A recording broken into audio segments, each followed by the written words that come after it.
Live from New Delhi, you're watching DD India Live, India's voice to the world. I'm Prasar Bharati. Coming up in the next 30 minutes. India's Prime Minister Narendra Modi en route to US, Quad and Summit of the Future, bilateral meet with President Biden and much more on the agenda over the next 3 days.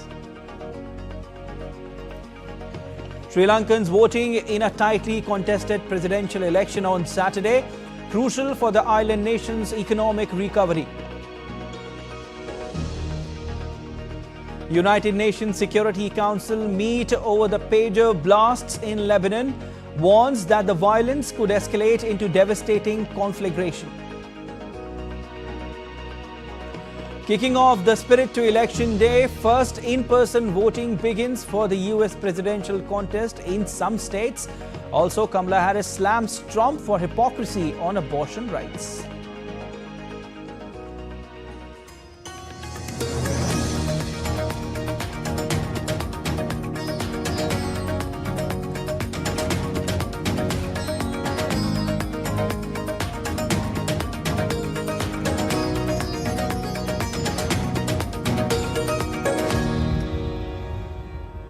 India's Prime Minister Narendra Modi embarked on a 3-day visit to the United States of America. Meeting with the USA President Joe Biden is the first in his agenda on Saturday, during which both leaders will discuss issues of mutual importance as well as issues related to global and regional development. On Saturday, Prime Minister Modi will also take part in Quad Summit, which will provide him opportunity to interact with Prime Minister of Australia Anthony Albanese, Prime Minister of Japan Fumio Kishida, along with President Biden on pressing global issues in the Pacific, including the situation in Ukraine. The Prime Minister will participate in the UN Summit of the Future at the UN headquarters in New York on Monday.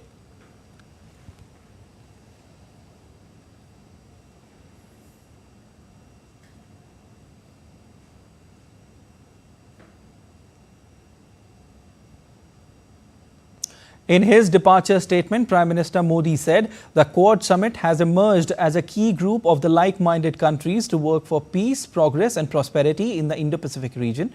Meeting with President Biden will allow to review and identify new pathways to further deepen India-US comprehensive global strategic partnership. Eagerly looking forward to engaging with the Indian diaspora and important American business leaders who are the key stakeholders and provide vibrancy to the unique partnership between the largest and the oldest democracies of the world.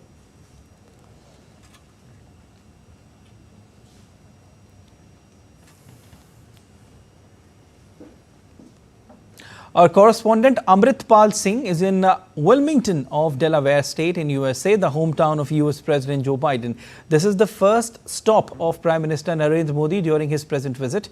Get a glimpse of the host's venue, excitement of residents and what is in store for PM Modi's day one from Ground Zero.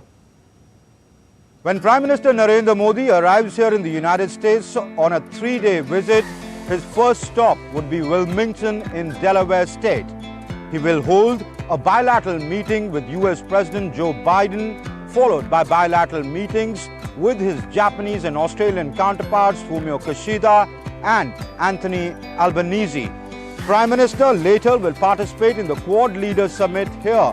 Delaware, in fact, is the home state of President Biden. It's a state where President grew up. In fact, President Biden has chosen this school called Archmere Academy, which is a private school on the suburbs of Wilmington, where President Biden studied.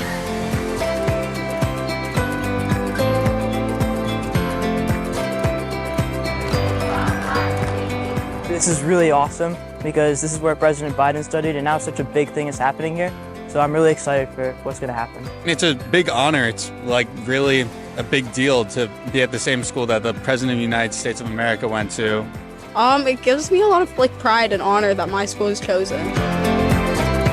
The fourth in-person Quad Summit will review the progress achieved by the grouping over the past 1 year and set the agenda for the year ahead to assist the countries in the Indo-Pacific to meet their developmental goals and aspirations. They will also be looking at areas of cooperation in areas like maritime security, high-quality infrastructure, critical and emerging technologies, cyber security, health security, natural disaster response, and climate and clean energy. The leaders will also be addressing a small event called the Cancer Moonshot event here, where they'll be speaking about what their respective governments have done in their terms to deal with the scourge of cancer. In fact, President Biden is hosting this meeting here in his school to give it a personal touch, as this will be his last meeting. In fact, both for him and for Prime Minister Fumio Kishida, as they are hanging their spurs later this year. With cameraman Kuldeep Sharma, this is Amritpal Singh for DD India in Wilmington, Delaware. A mega Indian diaspora event is being organized in New York to welcome Prime Minister Narendra Modi during his visit to the United States. Some 15,000 Indian Americans from across different states are reaching Nassau County to participate in the program. Theme of the event is Modi and US Progress Together. DD India correspondent Shubhendu Ghosh brings us more.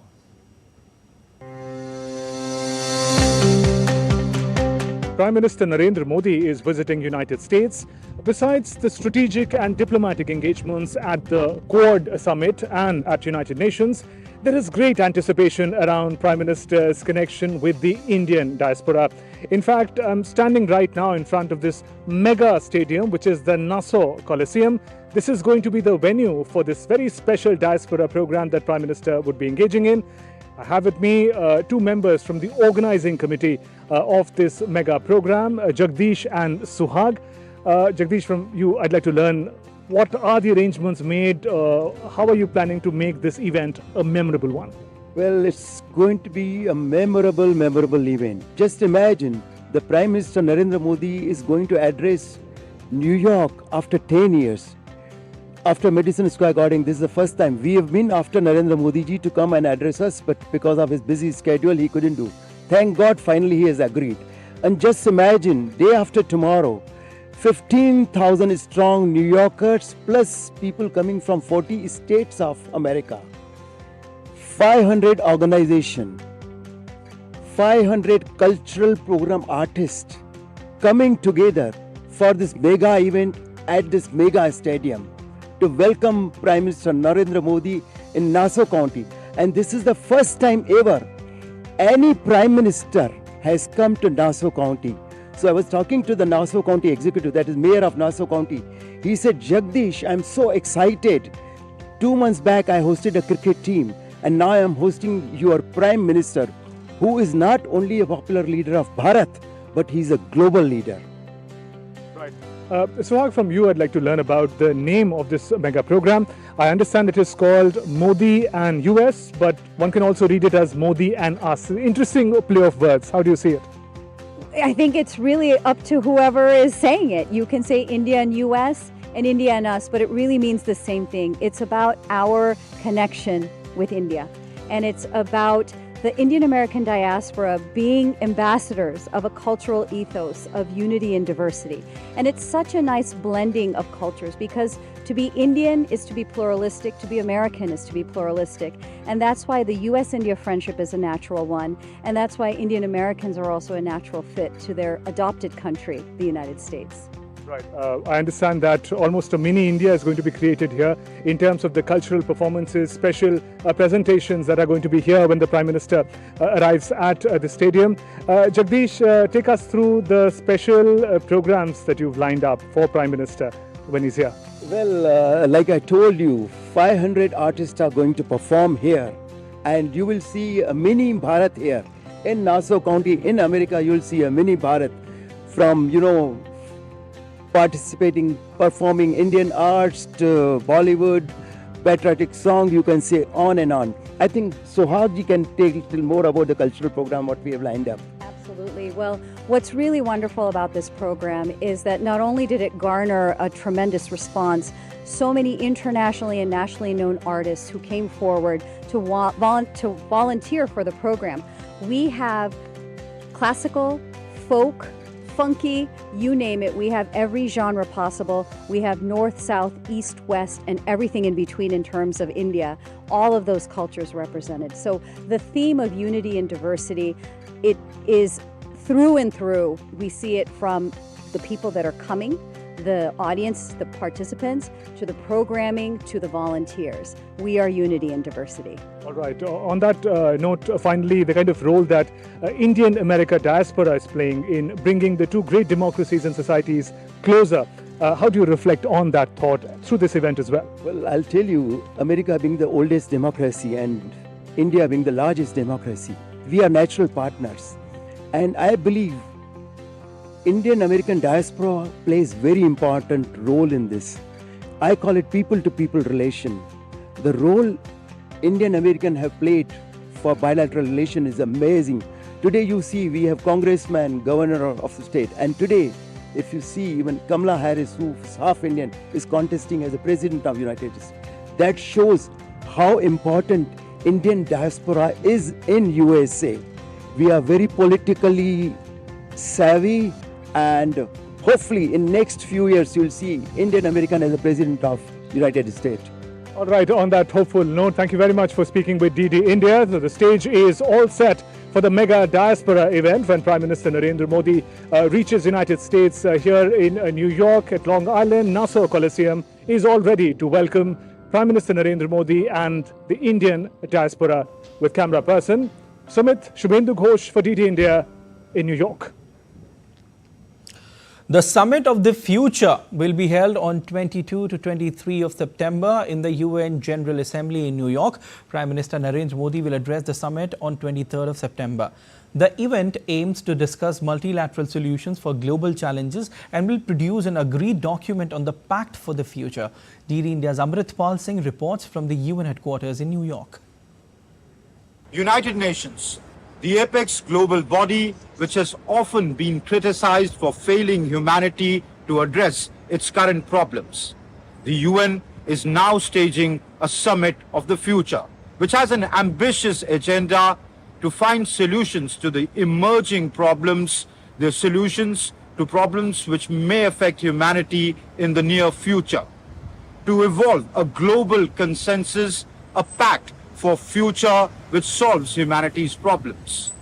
Prime Minister Narendra Modi will be addressing world leaders on Monday at the Summit of the Future, making a strong case for keeping international commitments on sustainable development, financing for the developing countries, and transforming the global governance architecture to make it more effective and equitable. But the big question is, will world leaders be able to keep their differences aside and find solutions to the problems of the world? But despite the cynicism, it is a welcome step by the UN because, as the Mahatma once said, the future depends on what you do today. With cameraman Sumit Naudyal, this is Amritpal Singh for DD India at the UN headquarters in New York. Addressing Summit of the Future at the United Nations in presence of the leaders from the member countries is one of the major agendas of India's Prime Minister Narendra Modi during this visit. India's permanent representative to the UN, P. Harish, explains importance of this summit and India's role in helping nations of Global South meet the challenges of the future. The focus has been, what can we do to reboot the multilateral system, to make it fit for purpose to deliver development to the world's majority. I think with this in mind, the Summit of the Future process had begun, and India actively participated along with all other nations in this process. What can we do to achieve sustainable development goals, have an SDG stimulus so that we can try to reach our Agenda 2030 objectives? What is it we can do more to contribute to achieving our goals on climate change? What is it that we could do in the digital arena to leapfrog development and give a leg up to countries in the Global South so that they can cover the distance that they could not all these years? What more we can do to transforming global governance, to ensuring that the institutions are fit for purpose for this new era? And most importantly, it is about the youth of the world. India is able to provide all the necessities for its people. When India is able to harness science and technology, digital platforms and digital public goods for 1.4 billion people, when India is able to ensure food security, energy security, and develop new paradigms of development, and be a model and make these available to our friends and partners in the global south, I think that makes a huge impact. And that is the true importance of India. And when Prime Minister comes, I think his message would be the example that he has set India on this development process. And we'll be right back after a short break. Stay tuned.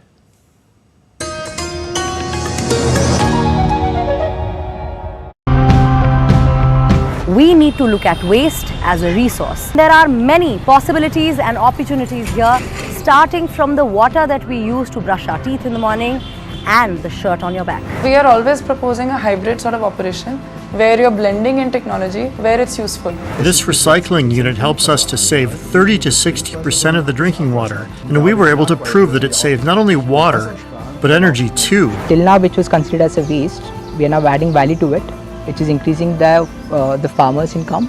At the same time, it's raw material for a different line of production as well. I rework materials and use them to make carpets and other items. You could say we're recycling the fabrics.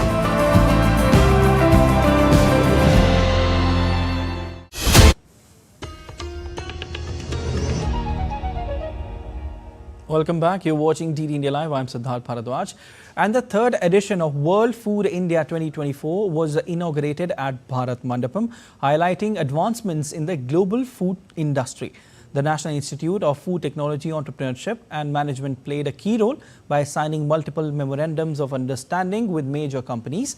These collaborations are expected to drive innovation, enhance entrepreneurship and promote sustainable practices in India's food sector. NIFTEM ने 8 MOU sign किए हैं, 2 technology transfer किए हैं और 1 product launch किया है। और ये जो MOU साइन हुए हैं, ये बड़ी बड़ी कंपनीज़ के साथ हुए हैं, जैसे कि Hindustan Unilever, Tata consumer products limited, hexagon nutrition और फर्मेंटा बायोटेक, LT फूड्स, जो कि देश की जानी मानी कंपनियां हैं। और इन सब कंपनीज़ के साथ मिलके हम कोलैबोरेटिव रिसर्च करेंगे, नए नए प्रोडक्ट्स डेवलप करेंगे, नए डिटेक्शन किट्स डेवलप करेंगे। Moving on to other stories now, voting for the presidential elections in Sri Lanka is underway. Over 17 million voters are eligible to exercise their franchise to elect the 9th executive president.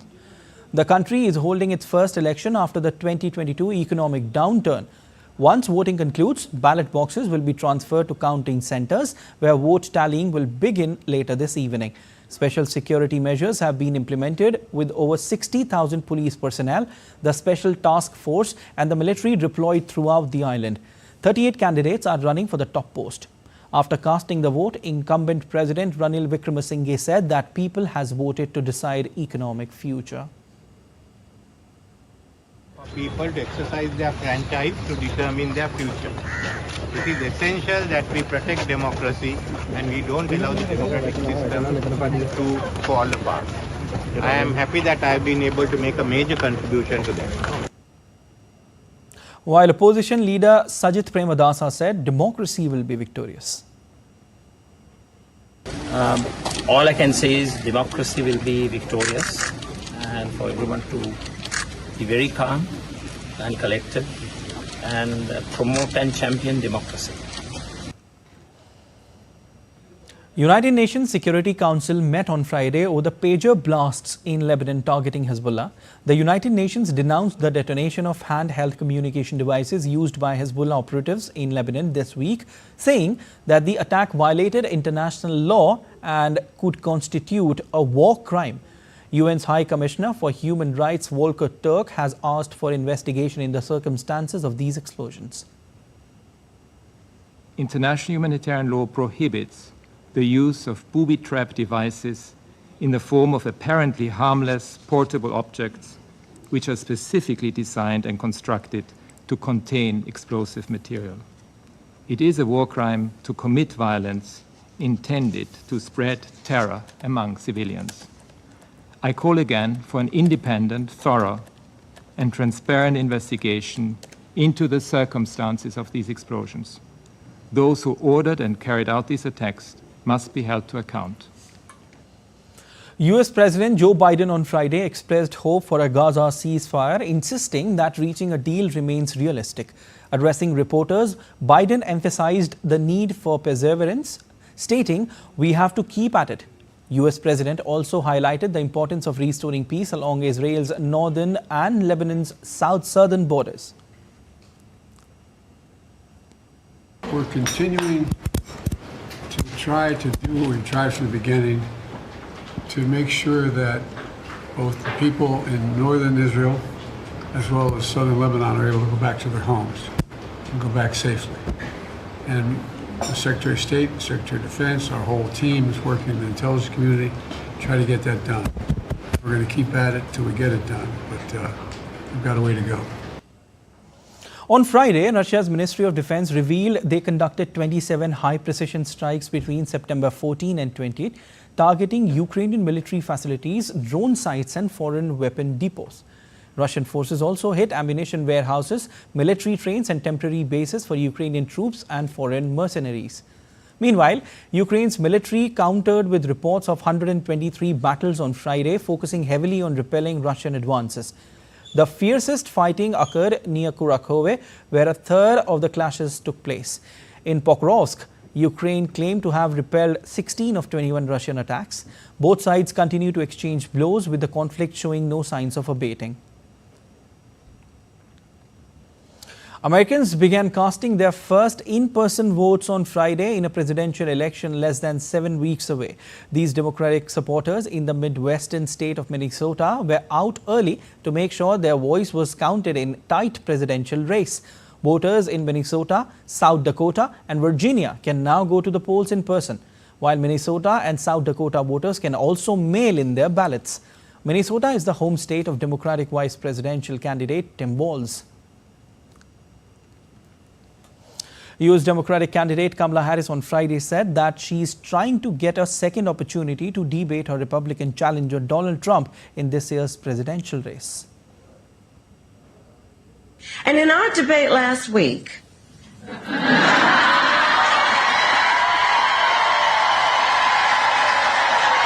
that was fun. And I know everyone here paid attention to the words, though, the words, right? I'm trying to get another debate. We'll see.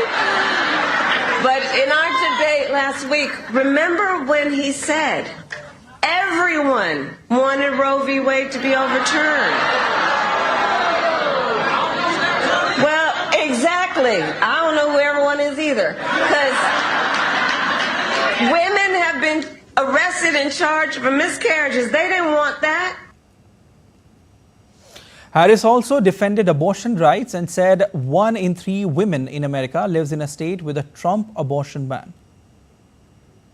1 in 3 women in America lives in a state with a Trump abortion ban. Think about that. When you compound that with what has been long-standing neglect of women in communities with a lack of the adequate resources they need for health care, prenatal, during their pregnancy, postpartum. Think about that. And these hypocrites want to start talking about this is in the best interest of women and children. Kamala Harris warned of the consequences of another Donald Trump presidency at a rally in Wisconsin on Friday, calling Trump an unserious man. Harris stated that he had no plans on issues that matter to American citizens. Now, Donald Trump, well, he has a different plan. And in many ways, you've heard me say before, he is an unserious man. But the consequences of putting him back in the White House are extremely serious. Extremely serious. Just Google Project 2025. By the way, can you believe they put that thing in writing? I mean, they put it in writing, they had it bound, and they handed it out.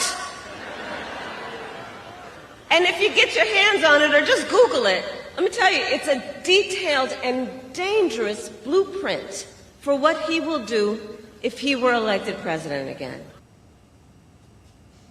United Nations Secretary General Antonio Guterres expressed deep concern on Friday to President Nicolas Maduro about alleged human rights violation in Venezuela in their first telephone conversation since the disputed July 28 presidential elections. Guterres urged peaceful, inclusive dialogue to resolve the political crisis as post-election violence escalates. Maduro, claiming victory with 52% of the vote, dismissed opposition accusations of fraud, branding them as part of a fascist struggle. Meanwhile, 7 nations, including Argentina and Canada, have called on the UN Human Rights Council to investigate alleged crimes against humanity in Venezuela, where violent protests have left 27 dead, 192 injured, and over 2,400 arrested. Opposition candidate Edmundo Gonzalez, now in exile, claims he won with over 60% of the vote. That's all for this edition of DD India Live, but let us know your thoughts on the news of the day. For those on the go, you can get all the latest news and updates from India and across the world on the DD India mobile app. The app is available on both Android and iOS platforms. Scan the QR code on the screen to download now. We'll be back with more news as it breaks here on DD India. I'm Siddharth Bharadwaj from all of us here in Delhi. Thanks for watching DD India Live.